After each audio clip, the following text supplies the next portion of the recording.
The future of chess is here, with young superstars like Gukesh D from India playing with white and Alireza Firouzja of France, originally from Iran, playing with black. Now this is the Tata Steel Masters, round 11, and what a game this was. So exciting, especially because of the opening. So d4 was played, knight f6, knight f3, g6 from Alireza. He loves the King's Indian defence in his youth. Are we going to see that one? Well, no. He elects to go for d5, the Grunfeld. We so rarely see this, and yet it's so much fun.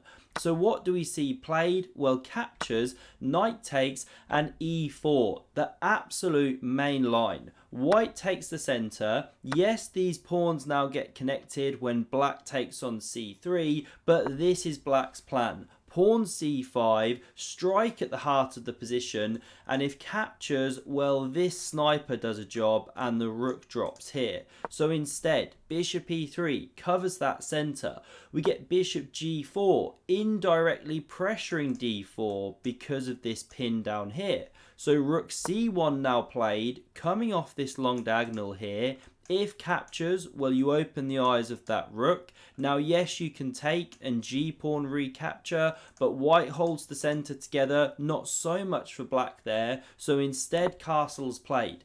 Bishop e2, queen a5, classic moves in the Grunfeld, rook d8 to come, knight c6 if you can arrange it. And now because of the threat to take here, and there's no ability to recapture with the pawn, well, queen d2, very natural. You also cover this one, although it could be dangerous for black to go pawn hunting so early in the game. So e6 now played, and d5 is the main move here, for one of the key reasons that you stop knight c6. But maybe Gukesh mixed up his lines, maybe this was prep, not clear. But he goes pawn h3 here, bishop captures, and it allows Alireza to plant the knight on the desirable c6 square. Now d5 is pushed, but here's the difference between this variation and the one without this little bunny ears move inserted. Now this knight lands on this juicy e5 square. The bishop drops back. That's a big asset for white, this bishop pair. You want to retain them. And now c4, very important move. Doesn't let white connect here and support the passed pawn. So now Gukesh has to figure out how to go. Do you castle and let Alireza build an initiative? Well, not what he wants. He goes f4, getting rid of that knight before it can get too aggressive. It drops back to d7 here. Now castle's played. The knight spins round to b6, and we see the point of black's play, which is to gang up on d5 here. Now, sometimes this is a great asset because even if it's lost, it distracts the pieces, allows a white initiative. But here, Alireza successfully gangs up on this pawn and actually wins it in the long run. Can Gukesh get enough play though in compensation for that? So rook d7 prepares to double those rooks, and f5. This is important. You have to go for the king because that central pawn is dropping. Now bishop g5 hits the rook on d8. So f6 played. Oh, never play it. Gross, right? Opens the king. Well, it is the best move here. You drive back the bishop. Now the pawn drops in the center, but queen e1 comes. Important move. You're looking to invade on that weakened square, and that's why Alireza sidesteps with his king. He could have also gone this way, but he's got ideas in mind perhaps of fighting for the e-file with the rooks later, supported by the king. In endgames, you're closer to the centre, but a very double-edged game now, especially after this next move. Not forced, you could have gone king h1, takes here, but Gukesh goes queen to e6, and now the game explodes into life. The top engine move here is rook d6, but okay, we'll stick with what Alireza played, which is knight f4. And you see the reaction of the bar here, but you have to take it with a pinch of salt, because the only reason the bar's reacting like that is if you find one continuation which is just awesome. I mean, it looks impossible to move that knight because of the pins here. But if white takes there, now winning a rook right, well, here's Alireza's point. Knight takes here. But for some reason, the bar's not reacting, white's still doing well, and it's because of this move, and amazingly, although you've given a rook for a queen, white's actually winning according to the engines here. It's so tactical, and the reason is, this passed pawn is deadly. You know, if captures, pawn captures, well, how do you stop that one going through? Sure, you can retreat with the queen here, but then the rook comes, and now the queen is permanently glued to stopping that one promote. Meanwhile, the bishops start having fun, mopping up material, creating threats. White doing great. So coming back here, you know, takes wouldn't be good. Rook e8 is best. The game goes on, won't keep going through all the deep lines, but white doing well. But a very difficult combination to spot. Taking here, giving the queen. Gukesh does not go for it. Instead, he plays queen takes on d7.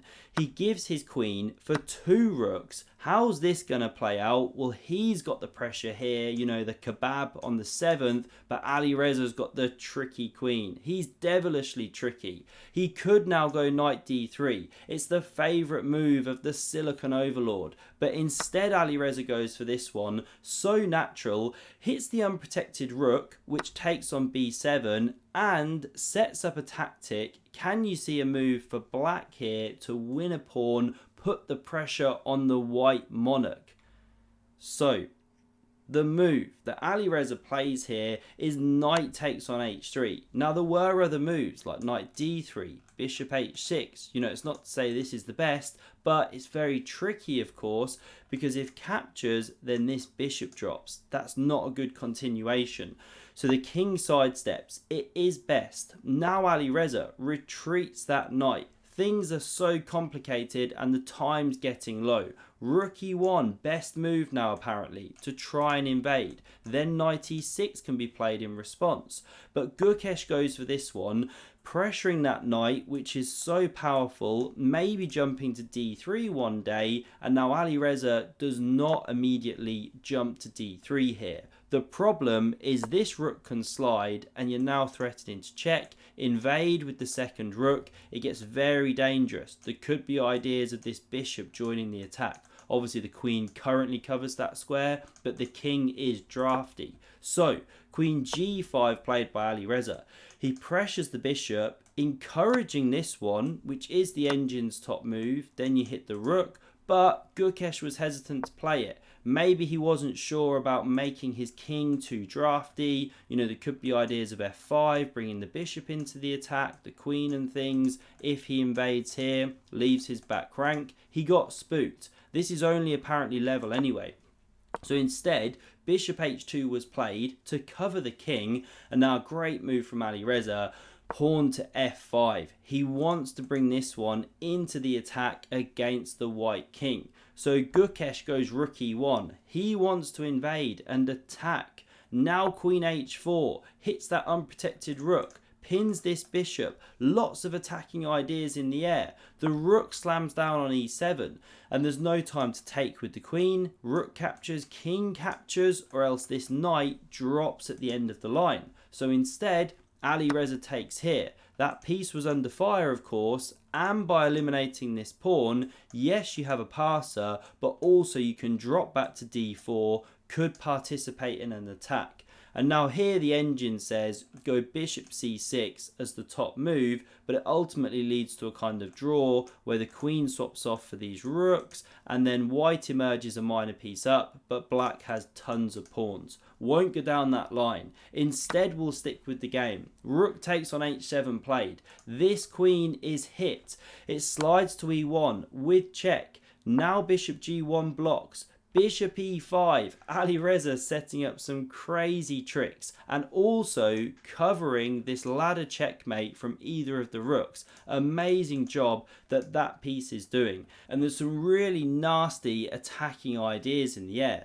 Gukesh takes here, setting up a mate, but just to show you something random, if he went a3, then knight h5 is a huge idea for Alireza because you're threatening this check, and then you'd be slamming down with a mate using the bishop, you know, if the bishop blocked and everything. If rook takes, then pawn takes, you're still getting hunted. So there are these big attacks to come. White has to act immediately, which Gukesh does by taking the pawn, and now no time for knight h5 or rook a8 is almost checkmate. You can start chucking bishop and then queen, and yes, you stave off the mate, but of course you're losing. So what did Alireza do? King g8, low on time. Now if checks, of course this rook drops, and so here Gukesh has to save the rook. Again, he sets up the mate threat. So Alireza checks, the bishop blocks, and now what to do? You'd love to carry on attacking, but you can't unravel the forces. Your own king's under fire in various ways. So Alireza checks, and I'm afraid that is where the game ended. A peaceful result, yes, but not a peaceful game. And I loved seeing a Grunfeld on the board for the first time in ages.